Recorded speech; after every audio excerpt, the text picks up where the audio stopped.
Hormuz बंद करने वाले ईरान के नौसेना कमांडर को मौत के घाट उतारा गया है। जंग के बीच इजराइल का ये बड़ा दावा है। नमस्कार, मैं हूं आपके साथ आयुषी गुप्ता। देखिए, ईरान और इजराइल के बीच छिड़ी जंग अब और भयानक रूप ले सकती है।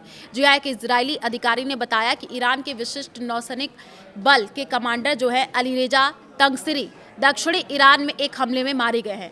ईरान के शक्तिशाली इस्लामिक रेवोल्यूशनरी गार्ड कोर के नौसैनिक विंग के प्रमुख तंगसिरी को मौत पोर्ट शहर बंदर अब्बास में हुए हमले में हुई। अधिकारी ने यह बताया है कि कमोडोर तंगसिरी हॉर्मुज स्ट्रेट को बंद करने की निगरानी के लिए जिम्मेदार थे।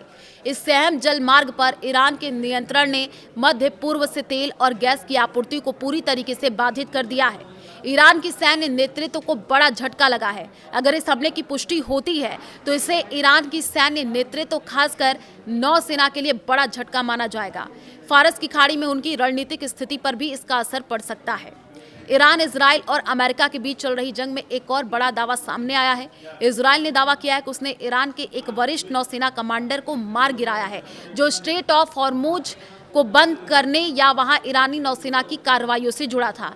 ये दावा हाल के दिनों में इजरायली हमलों की श्रृंखला का हिस्सा है, जिसमें ईरान के कई उच्च अधिकारी मारे गए हैं। कौन था ये कमांडर?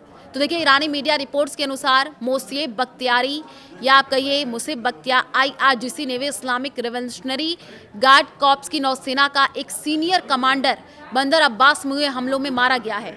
वो IRGC नेवी के फर्स्ट नेवल डिस्ट्रिक्ट बंदर अब्बास एरिया का कमांडर था, जिसे ब्रिगेडियर जनरल स्तर का माना जाता है।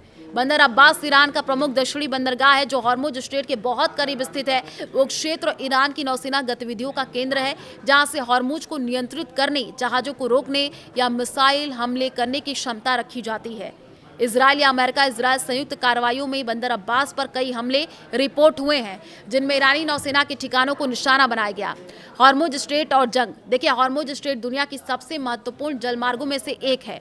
यहाँ से वैश्विक तेल आपूर्ति का बड़ा हिस्सा गुजरता है। ईरान ने जंग के दौरान इसे बंद करने या जहाजों पर टोल नियंत्रण लगाने की धमकियां दी थी, जिससे ग्लोबल ऑयल सप्लाई प्रभावित हुई है। टैंकर ट्रैफिक 50 से घट करके महज 5 प्रतिदिन रह गया था। अमेरिका सेना ने यह दावा किया था कि उन्होंने ईरानी नौसेना को हॉर्मुज और अरबियन गल्फ से लगभग साफ कर दिया है। कई जहाज और पनडुब्बियां नष्ट की गई हैं। ईरान ने बदले में मिसाइल और ड्रोन हमले किए हैं, जबकि इजराइल अमेरिका ने ईरान के अंदरूनी ठिकाने मिसाइल साइट्स कमांड सेंटर पर स्ट्राइक किए। इस कमांडर की मौत उसी सिलसिले में आई है। कुछ रिपोर्ट्स में इसे इजरायली स्ट्राइक से जोड़ा गया है। हालांकि ईरान अक्सर ऐसे दावों की पुष्टि नहीं करता या देरी से करता है।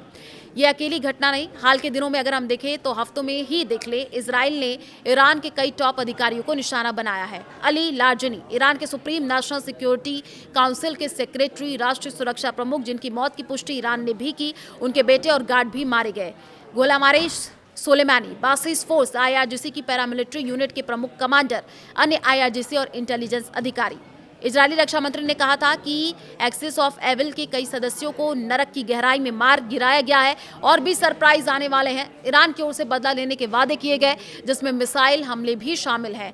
अभी स्थिति देखिए, जंग जारी है। ईरान हॉर्मुज पर दबाव बनाए रखने की कोशिश कर रहा है। कुछ जहाजों को रोकना, टोल टैक्स की बात, लेकिन अमेरिका इजराइल की स्ट्राइक्स ने ईरानी नौसेना को काफी नुकसान पहुंचाया है। वैश्विक अर्थव्यवस्था पर भी इसका असर पड़ा है, क्योंकि तेल की कीमतें और सप्लाई चेन प्रभावित है। तो देखिए, युद्ध की खबरों की अगर हम बात कर ले तो कई तरीके से अब दावे भी किए जा रहे हैं। अब ये जो बड़ी अपडेट निकल करके सामने आई है, अब देखना होगा कि इसको लेकर के क्या पुष्टि होती है। ईरान के नौसेना कमांडर को फिलहाल मौत के घाट उतारा गया। जंग के बीच इजराइल ने ये एक बड़ा दावा किया है।